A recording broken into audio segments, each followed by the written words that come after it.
విజయవాడలోని ఏ కన్వెన్షన్ సెంటర్లో 3వ రోజు నవనిర్మాణ దీక్ష సాగుతోంది. ఈ కార్యక్రమంలో ముఖ్యమంత్రి చంద్రబాబు నాయుడు ప్రసంగిస్తున్నారు. ప్రత్యక్ష ప్రసారం ద్వారా చూద్దాం.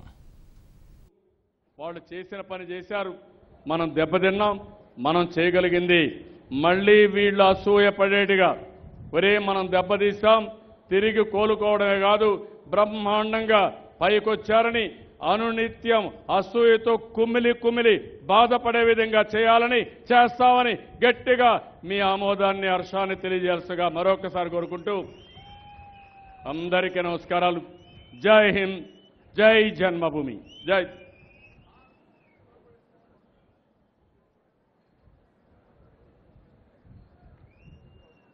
ముఖ్యమంత్రి వర్యులకి ధన్యవాదాలు. ఒక ఇద్దరు కళాకారుల్ని మీ సువర్ణ హస్తాలతోటి సత్కరించవలసిందిగా మనవి సార్.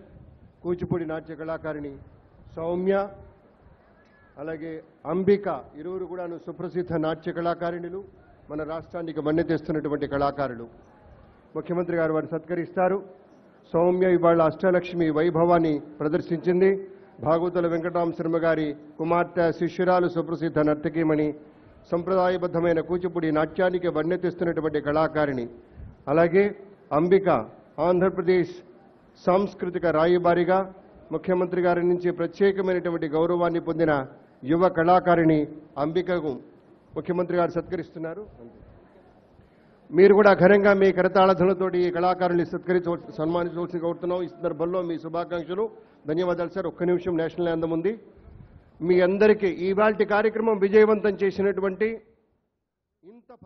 ఆ రోజు కాంగ్రెస్ పార్టీ చేసినటువంటి దుర్మార్గమైన కార్యక్రమం, ఒక మాటలో చెప్పాలంటే రాష్ట్ర విభజన ఒక స్వార్థం కోసం, రాజకీయ ప్రయోజనాల కోసం చేశారు.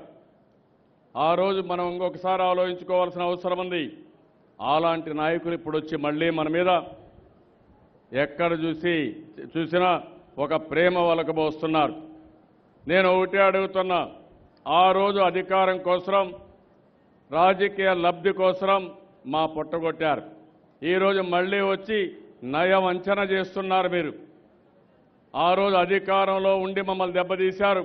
ఈరోజు మళ్ళీ చూస్తే ఏదో కళ్ళబొల్లి మాటలు చెప్పి మమ్మల్ని మభ్య పెట్టాలని ప్రయత్నం చేస్తున్నారు తప్ప ఇంకోటి కాదని చెప్పి కూడా నేను మీకు తెలియజేస్తున్నా. అందుకే నేను మిమ్మల్ని అందరినీ కోరుతున్నాను, 5 కోట్ల మందిని కోరుతున్నా. మనకంతా కోపం ఉంది, కసి ఉంది. ఆ కసి, కోపం కక్షగా మారాలి. నిరంతరం శ్రమ చేయాలి. ఎవరైతే ఈ రాష్ట్రానికి అన్యాయం చేశారో వాళ్ళు సిగ్గుపడే విధంగా, ఈర్ష్యపడే విధంగా ఈ రాష్ట్రాన్ని అభివృద్ధి చేస్తామని ఈ నవ నిర్మాణ దీక్షలో మీరంతా ప్రతిజ్ఞ చేయాల్సిన అవసరం ఉంది. చేస్తామని గట్టిగా మీరందరూ కూడా హర్షాన్ని, ఆమోదాన్ని తెలియజేయాల్సిన అవసరం ఉంది.